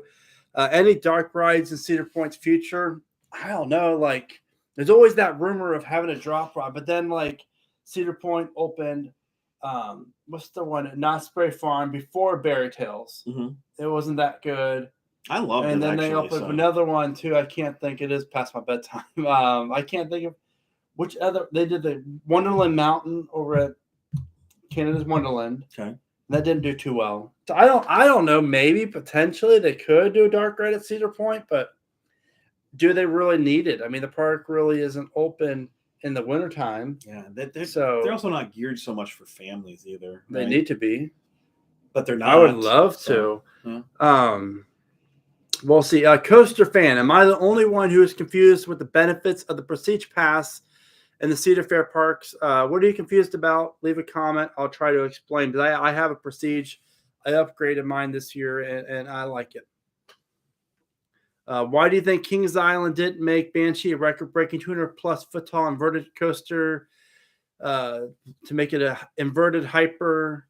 I don't know. I mean, I think it comes down to money. Yeah, you know, at that point, it was probably $18-20 million for that. How much did Banshee cost? Do you know? Probably about 18, if I had to guess. I don't know. I can go. I think it was more or less.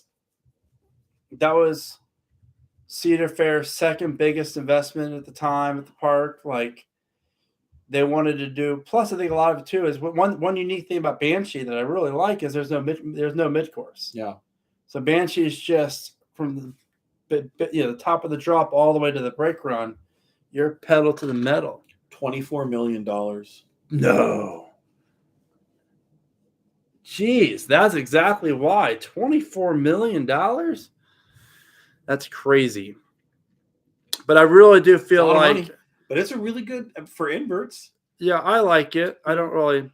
All right, so Coaster Fan, I purchased the Prestige Pass and I saw it was more expensive than the Platinum, but it made no sense that you don't get access to all Cedar Fair parks. I thought it was a typo.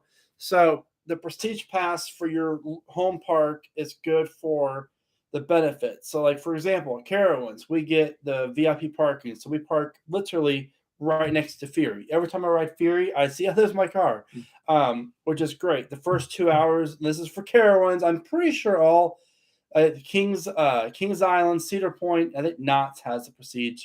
Or no, maybe it's Canada's Wonderland. I don't believe Knott's has Prestige. Well, there's another park out there that does. They all have, I'm sure they all have very similar benefits. You have the 2 hour entry as far as from the 2 hours, the first 2 hours the park's open, you have your own entrance, which is phenomenal. It's amazing. We walk right in. You don't have Prestige, do you? No. I'm gonna skip the line. I'm gonna see you tomorrow. I'll be on Fury by the time you get to the line tomorrow. Okay. But you skip the line the first 2 hours of the day. You have the VIP lounge in the regular park, and for Carowinds, you have it at Carolina Harbor, which is great. You go and you get a snack and some juice, whatever. Sit down, relax. They also give you the quick queues, which I have a ton of these. So you get these. So you skip the lines. You get one per visit per Prestige Pass. Reason why I have so many is we have 3 because we have my son. So and my essentially, wife. it was a way for them to create a nice upsell, Yep. more benefits, more of a personal experience. I love it. I'll never go back. But another huge benefit for us is you get 2 free tickets per Prestige Pass for the year.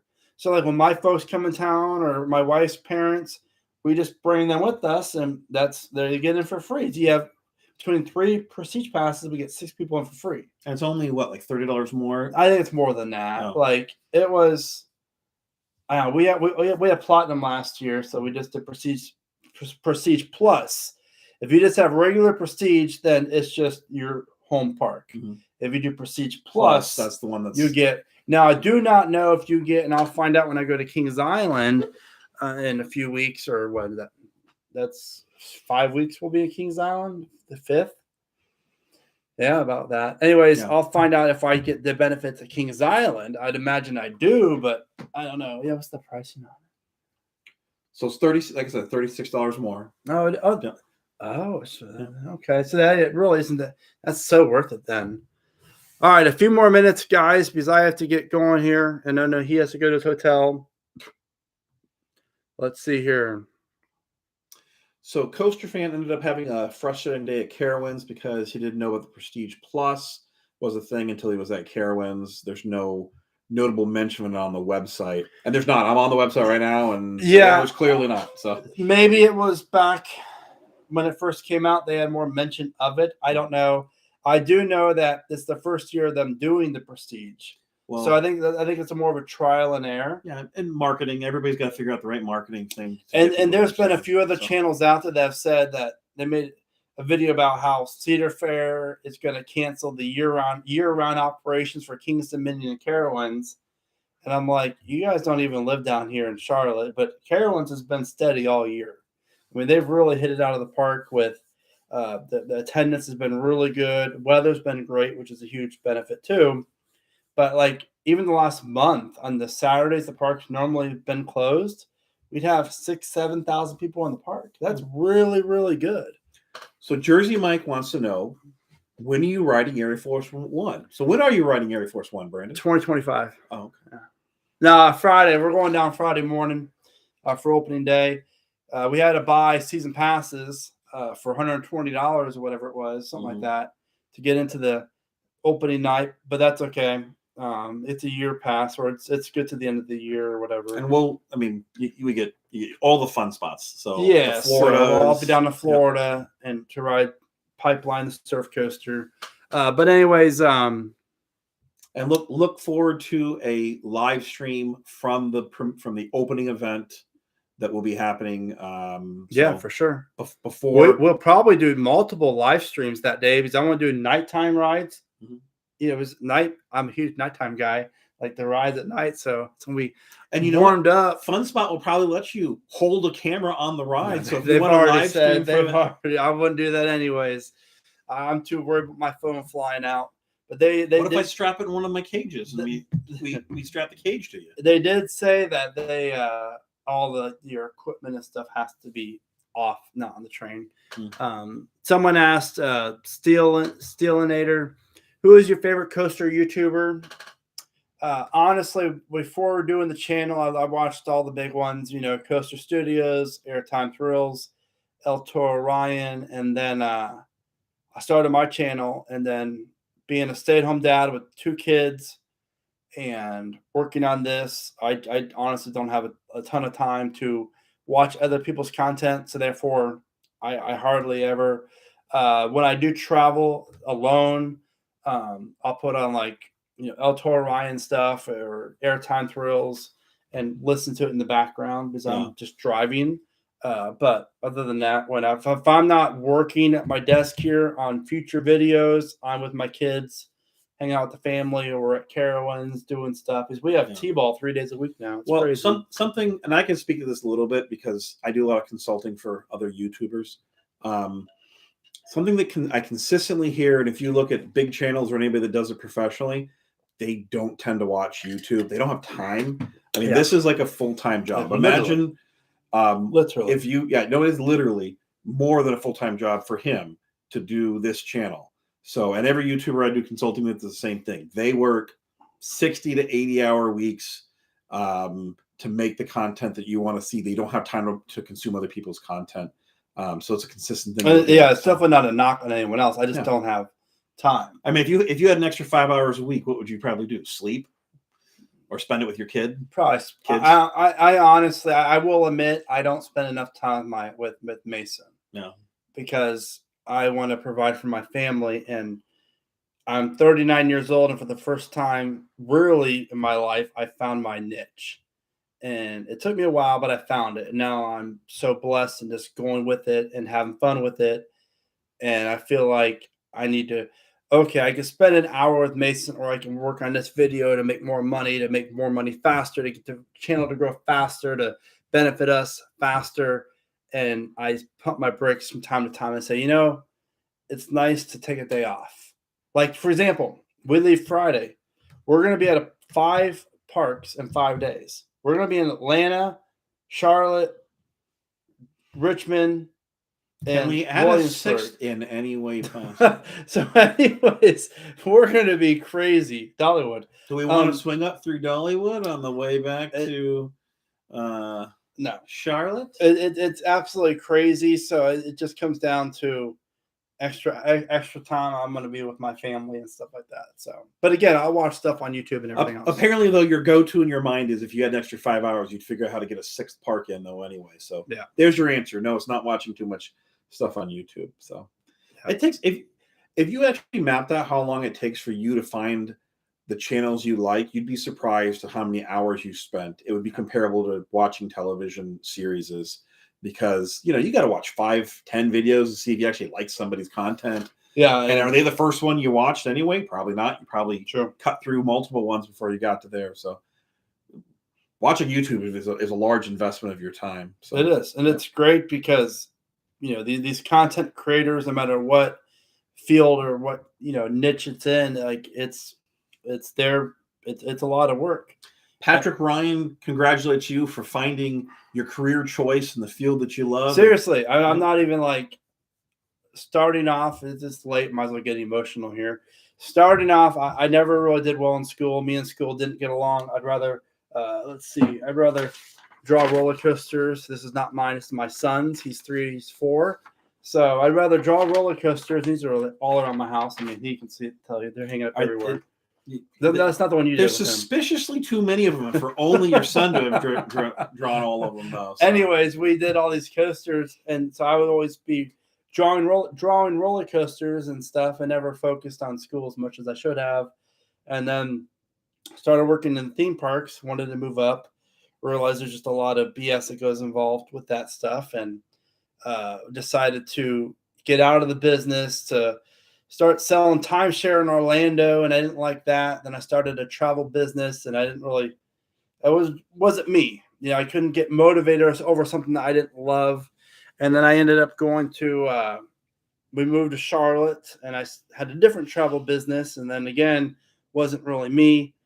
And I've always watched the YouTubers, and I never really even thought about doing that. And then all of a sudden, COVID hit, and then Carowinds closed because our governor here is a moron and considered it they closed all theme parks, even though the North Carolina Zoo could open up. Imagine that. Didn't make sense at all, even though they weren't even doing social distancing at all back in June of 2020.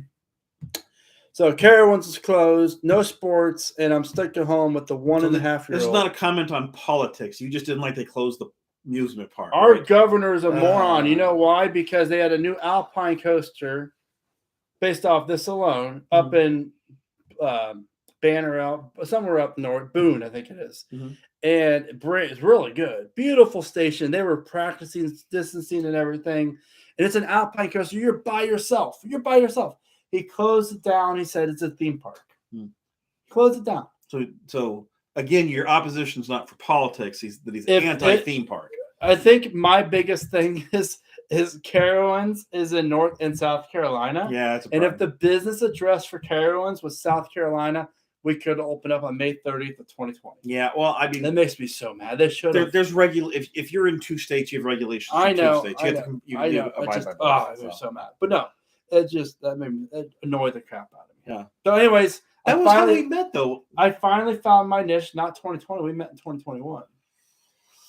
Yeah, but that was the first year they opened, though. Yeah, that's correct, right. So correct. The reason why I was here was because it had not been opened the year before. That's true. Due to, let's say, issues from the government. But it's just been bad.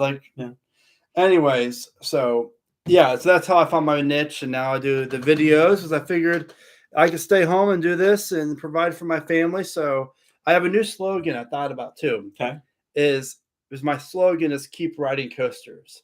So what I tell myself now is, Brandon, you don't have to be the best coaster YouTuber, right? You just have to be the hardest working. And I like that. That really resonates with me. I'm not a cocky person. I'm a confident person.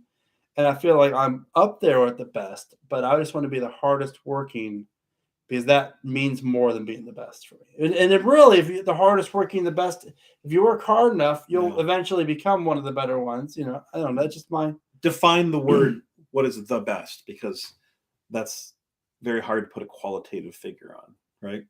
The best is Michael Jordan. I don't know.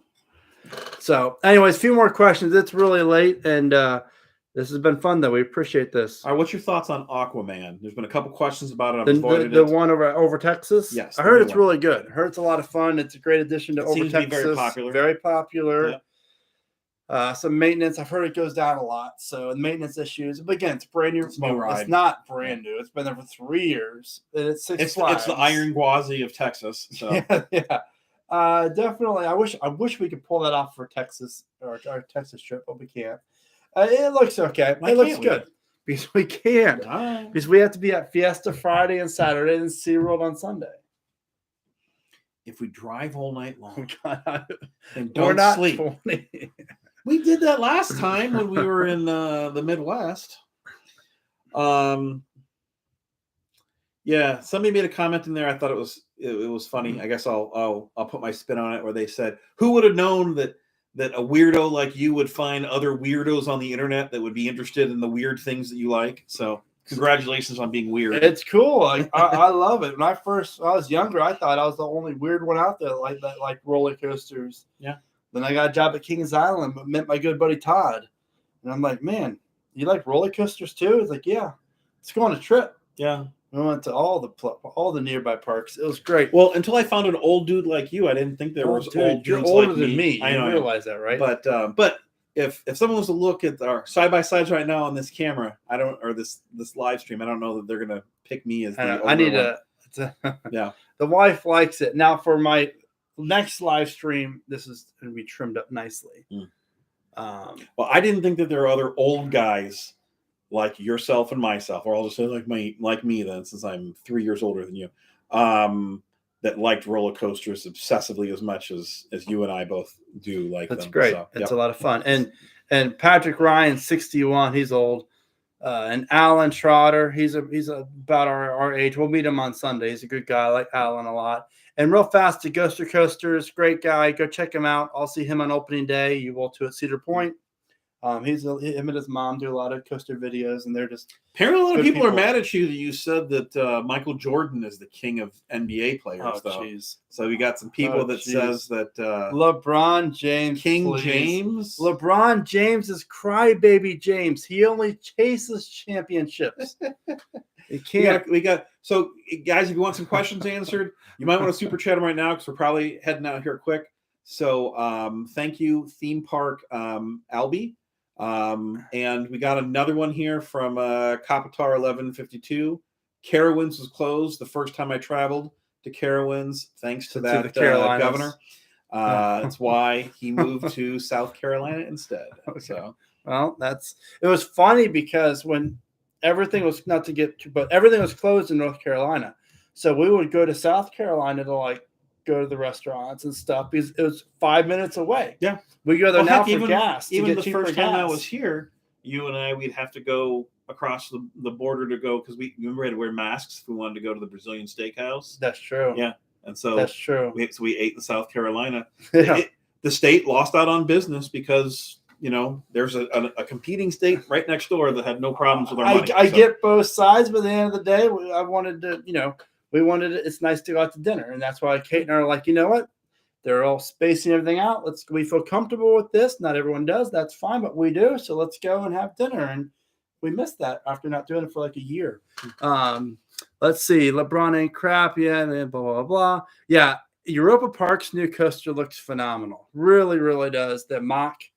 It's a new name. It's a new style of coaster. I can't think of the name, but really, really cool looking. Do you think Six Flags Over Texas will be getting a T-Rex or a Giga in the next decade? It's hard to tell what Six Flags are going to do. Honestly, they're weird with their money. I don't know. You don't know if the current CEO's plan is going to be in place still in a decade either. That's the other problem that's hard to speculate on, right? I don't know. I really feel like, did they spend the money on a Giga? I don't know. Does it make sense? Gigas are probably the most expensive. Yeah. T-Rex, even a T-Rex is going to depends on the size. I think a RMC single rail will do just as good on return on investment as a Hyper, RMC Hyper for the most part, as far as Six Flags standards go. Yeah, because Titan's okay, but has Fiesta Texas gotten the rewards from? We lost our RGB, by the way. Yeah, if everybody knows why the color changed, so I was noticing that LED was starting to get an odd color, so I figured it was going to go soon. So. Thank you thank you again. Yep. Appreciate it. I really, really do. Our first park to get the T-Rex will be, I don't know, Alan, you tell me, your coaster stuff, and we always go back and forth. So you start typing your prediction. I will start typing or telling mine. I think definitely we could see one come over to the States. Maybe a park might surprise us like Busch Gardens or a SeaWorld Park. I could see obviously potentially Cedar Fair, Cedar Point, maybe. But then there could always be a dark horse parks, like Hershey Park, get the first T-Rex, that has the money for something like that. So I don't know. It's a very interesting. I would think a park that had money would be more likely to get an expensive T-Rex is expensive, by the way. Yeah. Even with the lack of supports, they call it, it's still going to be a lot of steel. If it's a tall T-Rex. Now, I don't think T-Rexes will really be less than 150 feet. Why would you spend that much money for something built that would be designed to be tall if you were to put them small in when you could put something else comparable in for less money? True. I think that's true.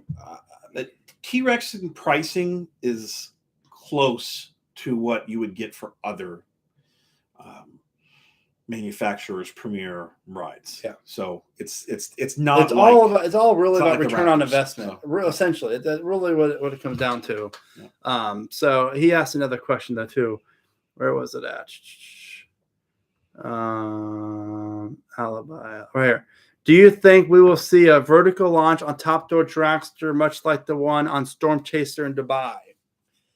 I don't think we'll see it going up the top hat where I think I could see it. I mentioned it in my video I did on Monday where maybe potentially to increase capacity is the train rolls out onto the swing launch instead of launching you forwards where you then get the rollback. It just launches you in reverse, and then you go up the vertical launch to 300, 400, 500 feet tall, whatever it is, and then it like once you reach the top, it's like Mr. Freeze. You then drop and have that free fall effect all the way down, and then you go over the top hat. I'm almost more intrigued by that idea than like launching forwards and backwards and forwards again, just because that'll be kind of a cool sensation of something really of that size has never been done before. What do you think? Sure. I think it'd be cool. Seems okay. I think it'd be cool. And yeah, Alan Trotter says, I like floater airtime. So I know. The first T-Rex Busch Gardens Williamsburg. I think that's a very good candidate. I would think a Busch Gardens would be more likely than a Six Flags. Oh, 100%. 100%.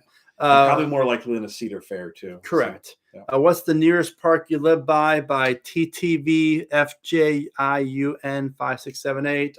Carowinds. It's like, I don't know, 6 minutes 5 away. minutes that it's way. Close. Yep.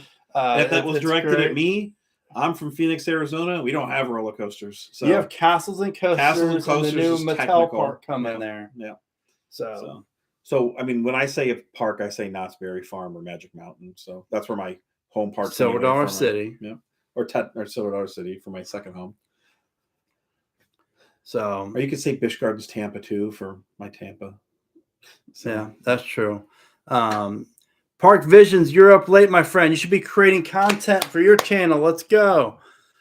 Well, maybe he's not a serious YouTuber. 2 more minutes. So. No, we talked last night. He's good. He's going to be huge one day. No, I just earlier speculating about other YouTubers don't watch other. Oh YouTubers, yeah. So I like to. 2 more minutes. We're going to go to bed because we have to be at Carowinds at 8:45. As long as we get 2 hours of sleep, we'll make it. We're getting up at like 5:45.